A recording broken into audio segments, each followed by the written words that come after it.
Today we're going to be looking at trimming. So we're going to be concentrating on the outside of the bowl. So if we look at this as freshly off the wheel, it's been let to dry for a couple of days. And when we're throwing, we want to concentrate on shaping the inside to the shape that we want it to be. We don't need to worry about the outside too much when we're throwing, but we can take care of that later, which is what we're going to do today. First thing I'm going to do is center it on the wheel. I can use the lines on the wheel as a bit of a guide. I just can feel with my finger to make sure that it's centered.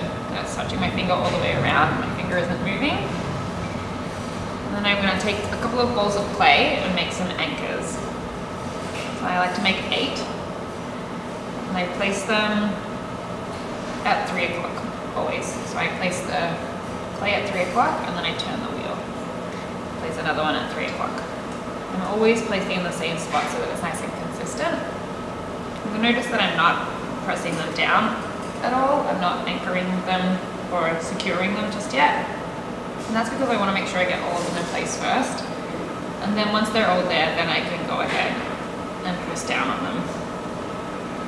And I press down on them, not in towards the bowl, because I don't want to apply too much pressure to the rim. That's the most fragile. Now that the bowl is nice and secure, I'm going to grab my first tool, which is the needle tool. And I'm going to use this just to draw a line on the bottom to make sure I know where I'm going to trim my foot to. And as you get more practice, you won't really need to do this as much.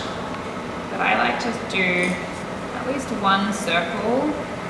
Just hold the needle tool still and draw a circle for where you want the foot to go, the inside of the foot.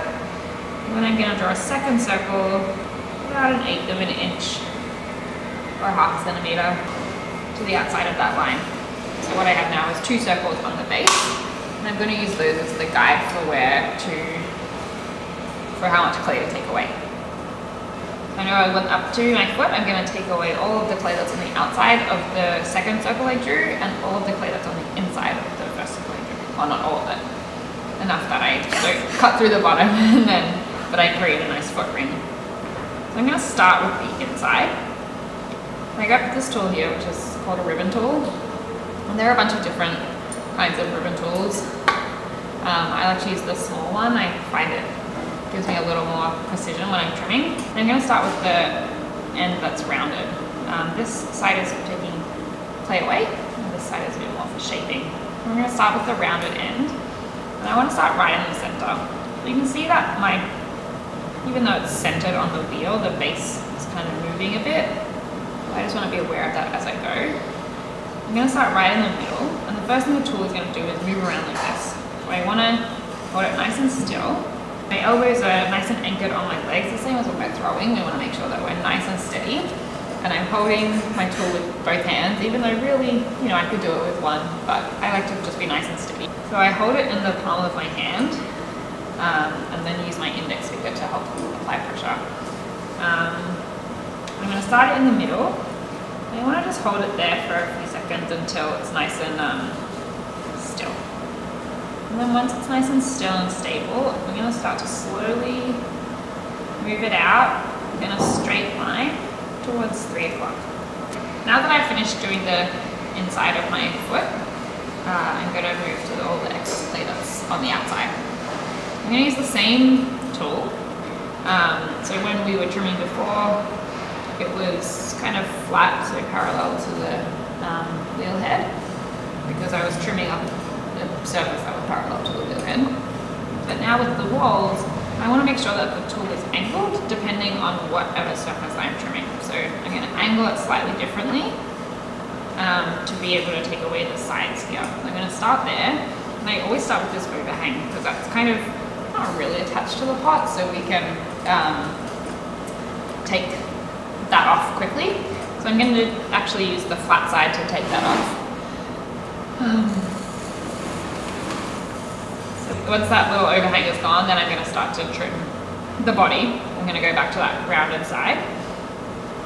And I'm just going to start nice and gently right on the edge. And I know that I can trim all the way up to that second line that we made. And then I can go back. And you can see that I'm changing the angle of the tool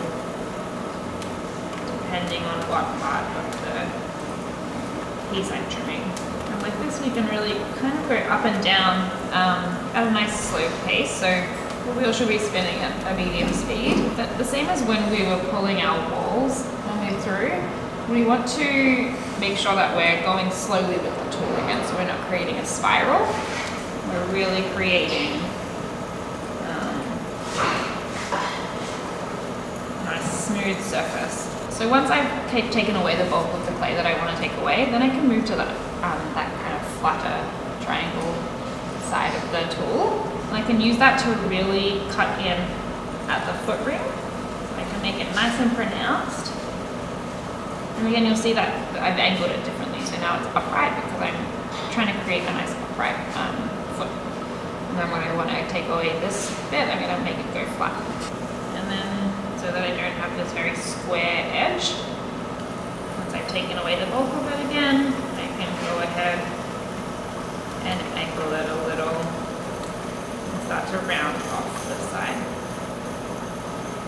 The nice thing about the flat side of the tool is that it will take away some of those ridges that we created with the round side. This side is really good for finishing off the piece, kind of smoothing everything out once you've taken away the bulk of the clay. Et voila! We have a foot ring.